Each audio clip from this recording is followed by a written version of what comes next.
Welcome to the Nitty Gritty Training Podcast. I'm Faye and I'm with Jess. We are the strength and endurance coaches at Grit Coaching. So today we have, I think is what is going to be an excellent podcast for you guys. We're going to be talking about marathon training, but not just what you should do if you're training for a marathon. We're really going to get into if you're training for a marathon with limited time. We know that lots of people have careers and families and things they need to work around, but they still have a marathon on their calendar. So really, we're going to talk about what really needs to get done. So we're super excited to start this podcast off. I'm going to get our in-house exercise physiologist, Jeff O'Connell, to kind of just take us through some of the demands of the marathon so we can kind of paint a picture of what exactly is the marathon. Getting nerdy right off the bat. Okay, I love it. Yay, exercise phys talk. Faye, before we hop into all the science behind the marathon, well, a small snippet of the science behind the marathon, I just gotta say, I really like this topic. I mean, so many of the athletes we coach are training for a marathon, and it's such a buzzy thing. Everybody's doing a marathon, it's such a bucket list event, but a lot more can go into it than people may think when they sign up, or vice versa. Maybe it's more doable than you may think. Maybe it's not a marathon. Maybe it's more of a molehill per se. Okay, that wasn't very funny. But anyway, let's get into the demands of the marathon.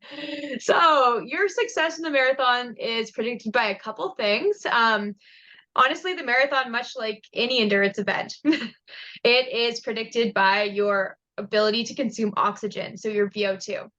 You need a certain level of VO2 max in order to be able to run a marathon, basically consume oxygen at a high rate for a long time. This is sort of the gasoline in your engine. Oxygen is taken into the body. It facilitates aerobic energy production. So this is kind of what pushes you along. And then exercise performance. It's the maximum rate, when we're talking about VO2 max, that's the maximum rate of oxygen consumed during physical exertion. So basically, like, how much oxygen can you take into your body through your mouth and nose and then deliver to your muscles where energy is produced. The higher your VO2 max, the greater your aerobic potential, to a point, in theory.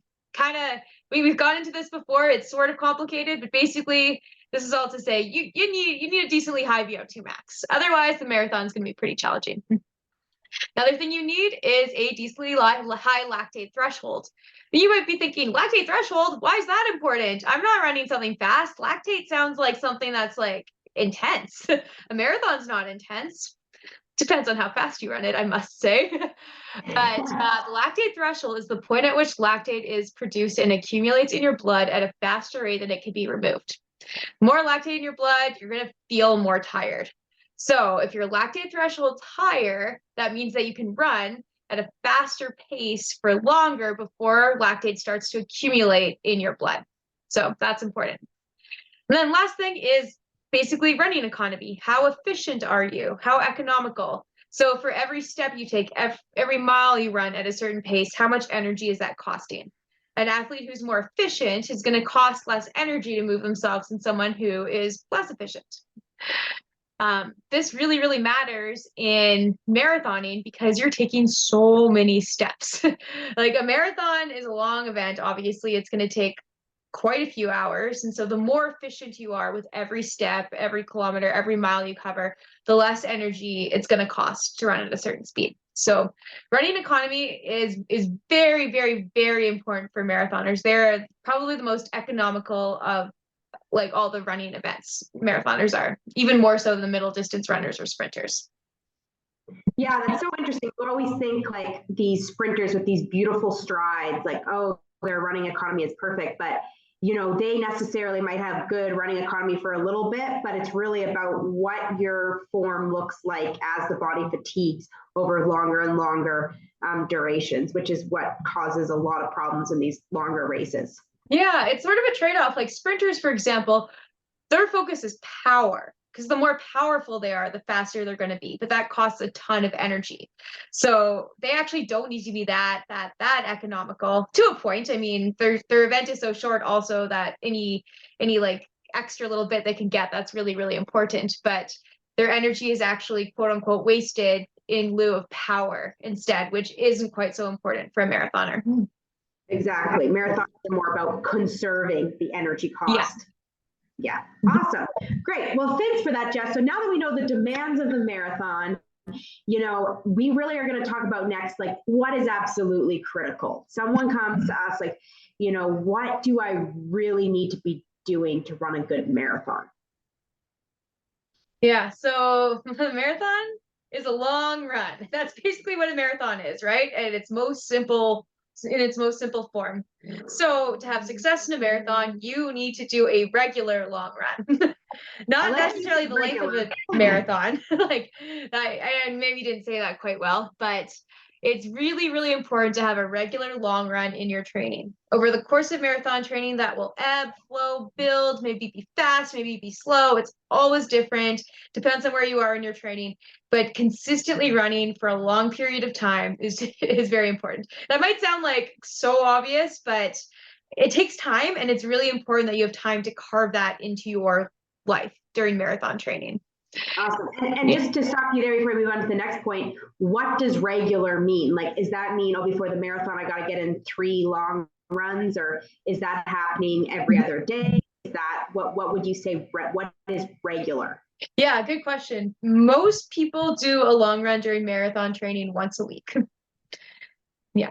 And again, that'll ebb and flow. That doesn't mean you do that for your whole life, but when you're in marathon specific training, typically 1 day a week is dedicated to the long run. And this is important both to improve fitness and durability. So, like, again, increasing your VO2 max lactate threshold, running economy, and durability, literally the ability for your muscles and tendons and bones to withstand a marathon's distance. But also for mental toughness. The first time you do a long, long run, it's going to be really, really hard. Once you start to wrap your head around it and get more used to the distance, it's going to become a little bit more doable. Yeah. Also critical is interval workouts to develop or improve your VO2 max and lactate threshold. It's kind of a quicker bang for your buck way to get these training adaptations. Recovery runs to continue to support the aerobic adaptations and the running economy benefits you get just from running. So to run far, you have to run a lot. And sport-specific strength training. This is kind of phase realm. To ingrain proper mechanics, prevent injuries, work on imbalances, and basically have your body ready to support the load you're going to put on it with just literally so many steps. And also improve your relative power, because it allows you to cover more distance per stride. That increases speed. Not the same as sprint power we were talking about before, but if you're a little bit stronger, that will help. Absolutely. And one thing I got to mention as a strength coach is when we think, durability, everyone thinks muscles. I got to get my muscles ready for the marathon. But equally as important are getting those tendons and ligaments used to that loading. And strength training will load your tendons and ligaments as well. So don't just think about it muscles, thinking about your tendons, your ligaments, everything that comes into play to move yourself forward. We got to make sure that that system is robust as well. Totally. Every step you take while running transfers 3 to 5 times your body weight through your muscles, tendons, ligaments, bones, all of that. So you have to get them ready. Absolutely. Okay, I love this next part. Hopefully this relieves maybe a little bit of stress off some of our listeners who perhaps don't have that much time to train. So Jess, let's talk about what is sort of less critical if you're really pressed for time. What can we kind of just not do but not see huge dips in our performance? Yeah, good question. It's hard to say huge dips versus not huge dips, because obviously the more time you have to commit to training, likely the better it's going to go, but there is a bit of a rate of diminishing returns. Like there are some things you have to hit in training to have a successful marathon, and there are some things that will help you have a better marathon, So mileage is an interesting thing, because the more miles you run, as long as you can recover from them, likely the faster you're going to run. But again, there is a rate of diminishing returns. So running 120 miles versus 110 miles a week isn't going to give you as big of a bump in performance as running 30 miles instead of 20 miles a week. Big difference. So you need to get some mileage in. Like I just said, you need to get your long run in. It's important to have recovery runs, but that's one place where you can really play around with how much time do you have? What are you going to use it for? Another thing that really don't need to do in marathon training is really short speed work. There are some benefits. It can help running economy. It can be good for turnover, especially if you're a marathoner who's kind of a one-pace pony, you really can't move your legs fast. But that may not be like the most critical piece of the puzzle here for the average marathoner who might be strapped on time. And I would also avoid non-specific strength training or high volume of strength training. You really don't need to strength train more than 2 times a week. Doing things like body part specific strength training, like leg day and arm day and back day and neck day or whatever, I don't know, this phase realm, just isn't necessarily necessary. You really make sense to pick and choose what's going to help your running and dial into that. You might want to elaborate there, Faye, because I don't know if athletes are doing neck days or what. I mean, you nailed that. I mean, just using Jess as an example, I mean, when Jess was training for the Olympics, when you went to the strength room, like how much upper body were you really doing? Maybe you did a little bit of push-ups. Like, were you isolating every single muscle group? It's no, you're really going for those bigger movements, those ones that are sport specific. Of course, you're isolating certain muscle groups that you might have a history of imbalance. So maybe you are strengthening your post tib, even though that's a very small muscle group, maybe it seems like a waste of time to do, but you're maybe strengthening that because you have a history of shin sprints or something like that. Like that makes sense, but it's specific to your needs, specific to what you're doing, and it needs to look as closely to running as it can. So for instance, a walking lunge would be a lot more specific than a back squat, right? Just from the way that we run. No, single leg versus double leg. Is that what you're getting at there, Faye? Exactly. Another thing that I love that you said is that, the rate of diminishing returns with the miles. Most people, and who are working full time and kids and family and all these things, they might never hit that because they're limited by time. But I'm sure, and Jess, I'm sure you have similar experiences when you competed competitively. But when I raced competitively, I had that sweet spot where I knew that if I went over that many miles per week, I was having that rate of diminishing returns. That was about 70 miles for me. If I went over that, things like my sleep was getting less quality. I wasn't able to keep up with my nutrition needs for that type of mileage. Weakness in my muscles and the flexibility loss and all that started to compound that was kind of my rate of diminishing return. So I think it's something as you go through years and years and years of training, your body, also your lifestyle, which we'll talk about a little bit later, obviously comes into play of how much you can handle. But I think the key point is it's very individual. Most people would say 70. That sounds like too much. I hit that at 50. Other people might say, 70, that's easy. I could run 90 and be very happy and just keep improving. So all very, very individual is kind of the point there. Yeah, totally. There's a big range on mileage amongst my Canadian national team members, teammates, I guess, in what we were doing for our mileage and what our training looked like, even though we were all competing in the same events or even at similar levels and had similar personal bests. There's a big range in mileage athletes could handle, mileage they honestly wanted to handle. And more isn't always better. That's for sure.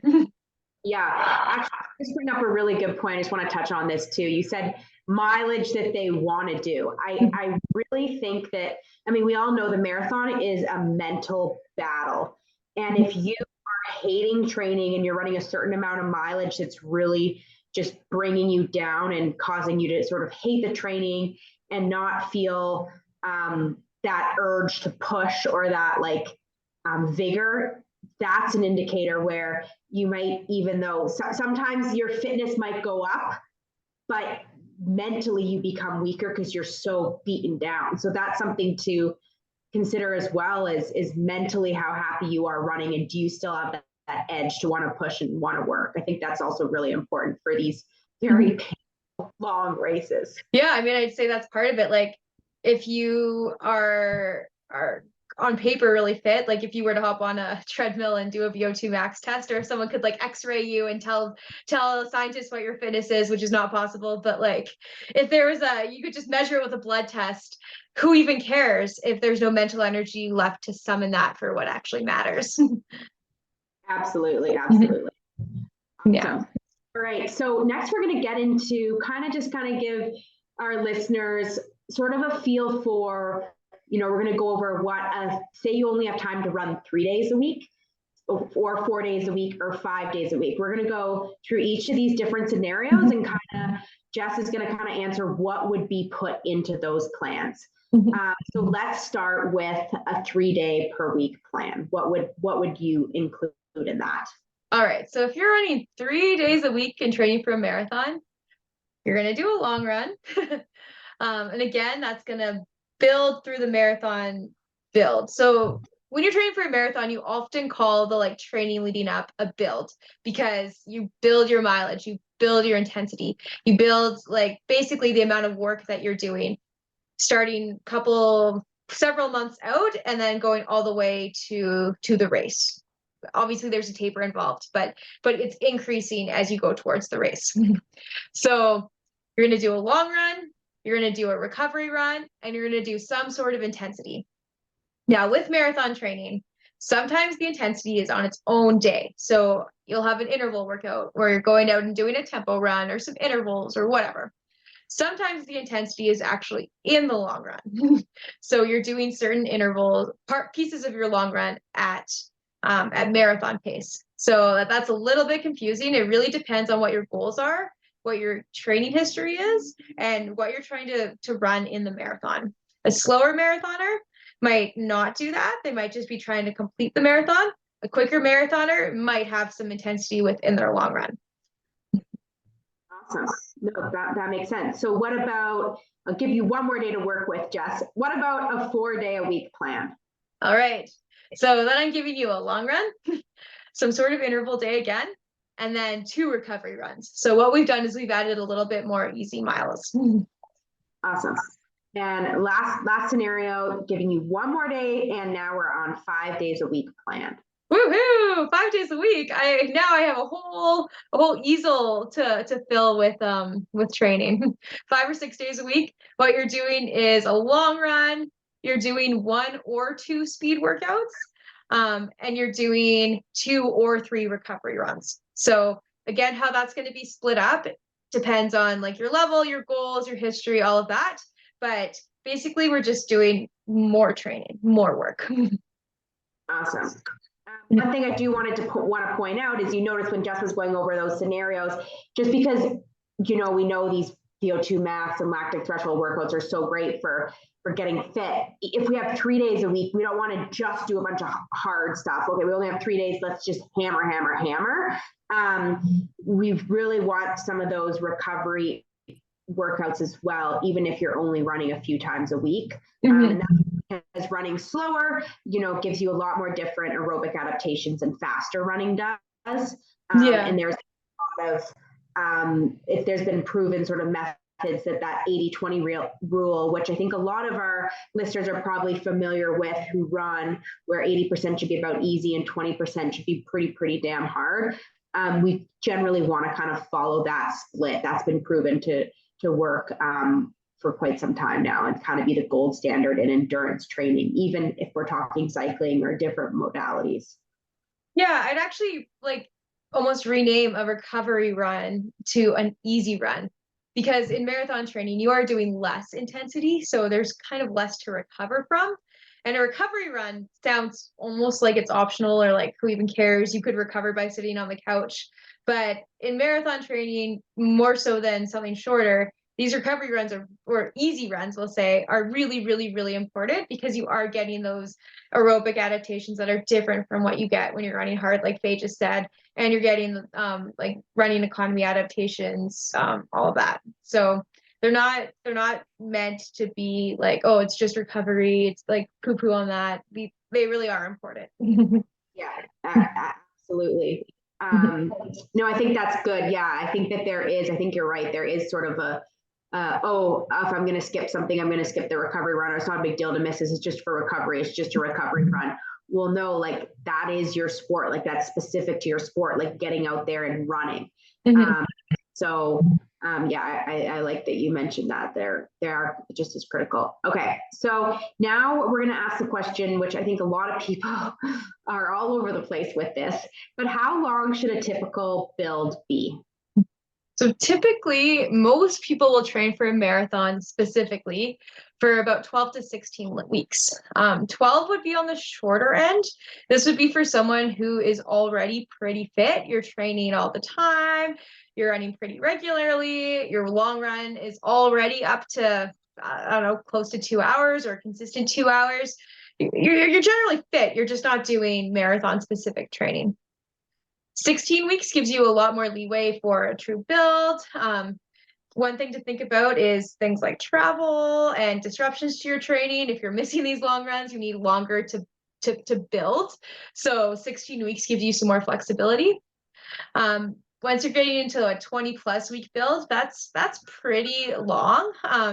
Training for one thing for more than 5 months does increase the risk of burnout, peaking too early. You really don't want to be doing these super long runs for like months and months and months on end.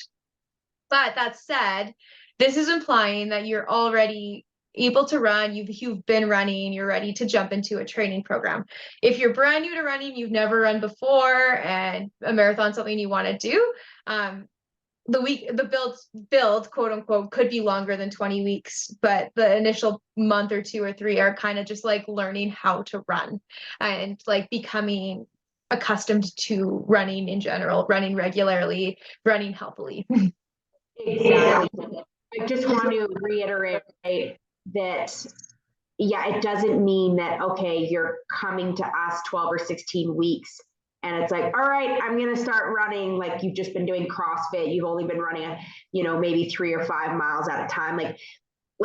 This is really for people whose running's a lifestyle for them. They've been consistently through months and months, and they're just now focusing on a true marathon build with marathon specific pace work with that long run that is substantial and that sort of thing. So don't get confused about off season, preseason, all of that included within those 12 to 16 weeks. These are the specific weeks for the marathon prep. Running should be fairly year round and consistent if you have marathon goals year after year.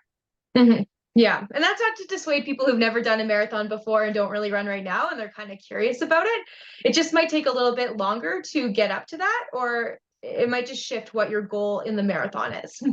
Absolutely. Completing something is very different than competing in something. Absolutely. Yeah. Absolutely. Cool. All right. Well, let's talk about, we talked about some of this VO2 max and threshold work. Like what should this work? Like what should quote unquote the intensity days or the speed work days, what should they look like for a marathoner? Yeah, so threshold work, quote unquote, which is we're referring to your lactate threshold there, a pace that you could sustain for about an hour all out. So a little quicker than half marathon pace, might be around 10K pace, maybe a little slower, depends on your fitness, is really, really important. Really, really beneficial to all endurance events, including the marathon. Anything faster than about 5K pace isn't super necessary in general, though very short speed can be helpful to work on running economy and turnover just as a bit of a supplement. More so in very small doses or perhaps in the off season, but can be just kind of a little sprinkle of something. But most of your intensity is going to be threshold work. And also marathon pace specific work. So we kind of touched on adding intensity into your long run. So this is what this normally looks like, is within your long run doing large chunks of it at your marathon pace. The reason for this is because marathon pace should feel generally relaxed in that you have to carry it on for a couple hours, but it is for many people quicker than just a slow, easy, relaxed run. And that's going to put different demands on your body. It's going to move your muscles, joints, tendons, ligaments again in slightly different ways than easy running is.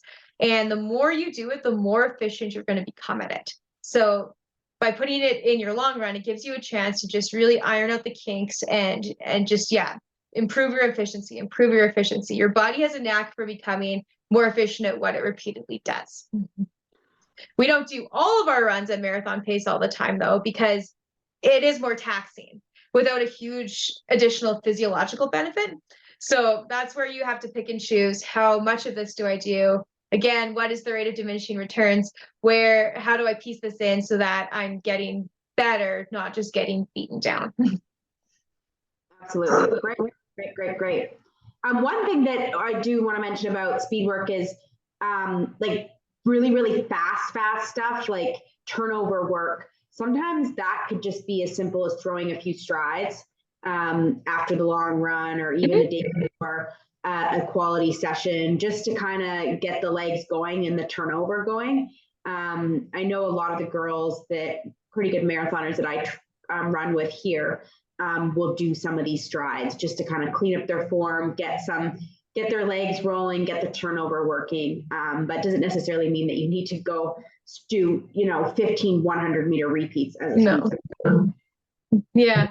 And if you don't know what a stride is, very common terminology for like track runners and lots of road runners, but might not be like, if you're an OCR athlete, you might not know what we're talking about. Well, when we run, we stride, but if we say I'm going to do strides, that means running pretty quickly. So think like 85, 90, 95% of your max speed. So pretty much as fast as you can go without worrying about pulling a hamstring. Down, they're pretty casual, 80, 90 meters. I'll often do them in front of my house, just down the sidewalk, run nice and quick, walk back for recovery. Do 3 or 4 of those. Beautiful. Awesome. Is that how you would do a stride, Faye? Yeah, I like doing stride. Yeah, I do them. I just zigzag around the park. Just maybe ones are 40 meters, maybe ones are 100 meters. Just kind of go with the flow and just focus on good form and good turnover. But they don't need to be a big. They're definitely not a stressor. You're not lining up like with your stopwatch, like timing them. No. Pace. They're really fun. Actually do, especially when you're in marathon or training and you're not doing too much of really fast stuff. Sometimes it just feels so great to just really turn it up a notch. Yeah. Awesome. Okay, so let's talk about just now kind of we're not going to dive into strength training. We're actually going to do another episode on strength training with limited time. So we're not going to dive deep into this, but just we want to hear about, since it is an important part in training, just where does this kind of fit in? You know what, babe? Why don't you tell us? Okay, I'll talk about this. Yeah, this is your jam. I mean, I know strength training, but like strength training. So when it comes to strength training, we just want to make sure, we are running a marathon. That's our goal. So it should supplement and not interfere with your run training. This is during marathon season, obviously. If you're in the off season, it can kind of become more of a primary focus, and perhaps you are getting a little bit more sore and lifting a lot more, and maybe your runs don't feel as great. But we don't want our strength training to interfere with our running, where it's impeding those quality sessions and not allowing us to run to our full potential. So twice a week really is ideal, but once a week is still definitely sufficient. If you only have time to do it once a week, you're still going to get huge benefits from doing it. So if you only have one time a week, that's great, but twice is really ideal. 3 times I find tends to kind of overkill. It sort of starts to interfere with your run training because it gets hard to piece in, because you're always lifting, but then you always are having these one workouts to do, and it's hard to kind of piece all the workouts in the week. So twice is kind of the gold standard for true marathon runners or people that have run specific goals. Timing is kind of critical of where you're putting these sessions in. So you want to put them kind of away from your quality session. So if you know that, say, Tuesday you've got a tough tempo, say maybe you're doing a 10-mile at marathon pace or something like that, it's pretty tough. You don't want to be doing this big strength training session on Monday before. a better way to put the better place to put that would be maybe in the PM session. So in the morning you do your hard run workout, and the PM you lift, or just the next day. So the idea of getting it in as soon as you're done those quality sessions is just to give you more time to recover from that before your following recovery session, or before your following run workout. Generally, these run workouts are going to be spaced appropriately, so you should have time between to fit a strength session and still recover for the next one. But yeah, that's kind of where they fit in. They don't need to be long.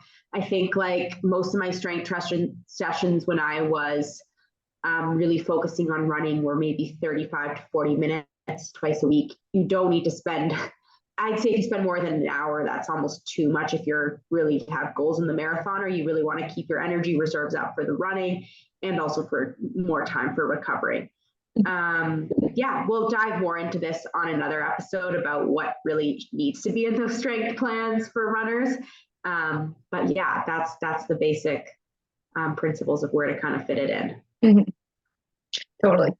Awesome. All right, well, now we're going to shift to very, very, very, very important stuff. We're going to talk about recovery. This is all important. This whole podcast is important. But recovery is important because recovery is actually when you get fitter from the work, right? The work is beating you down. The recovery is what is allowing you to get fitter and actually, reap the benefits of the hard work that you've done. So this is really, really critical. So Jess, let's talk us through some recovery must-knows for marathoners. Yeah, these are must-dos, and recovery takes time. So when you're kind of planning your life and thinking about if a marathon makes sense, don't forget to factor this stuff in. Big one is sleep. Generally, the harder you train or the more you train, the more sleep you're going to require to recover. So if you're sacrificing sleep in order to train more, that's probably not a good trade-off. Or if you are able to sneak in a run here and there, but you sleep 3 hours a night, it's just not going to go well. Another thing with recovery and marathoning is food.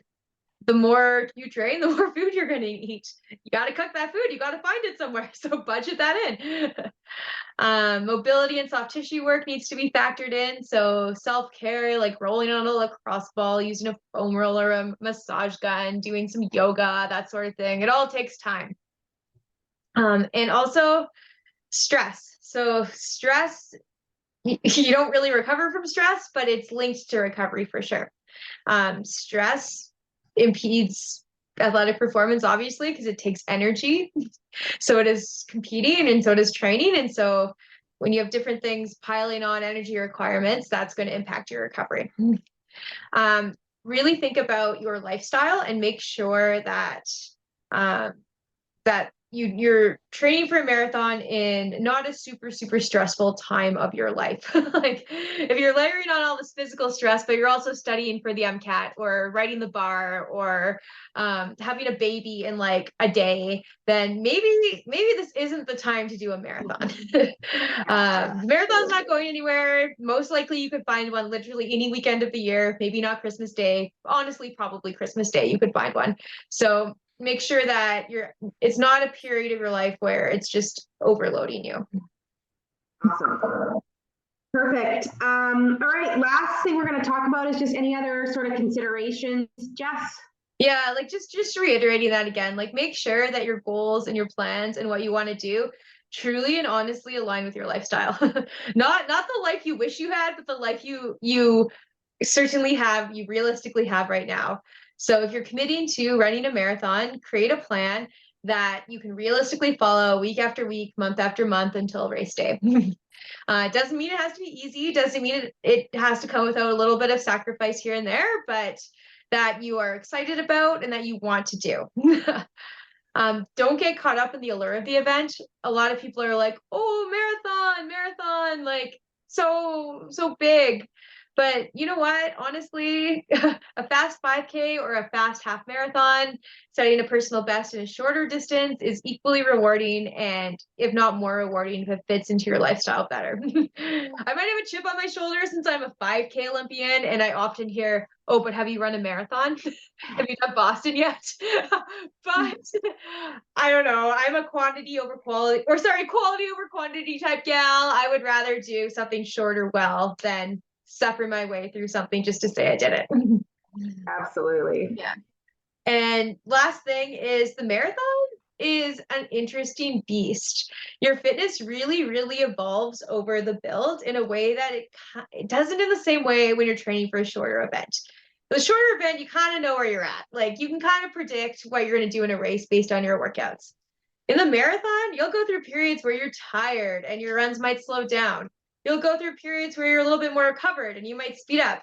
The taper is this magical period of time that's so important in marathoning where your fitness just like compounds and explodes and levels up. And all of a sudden you can put together something that you never could have like 2 or 3 weeks prior.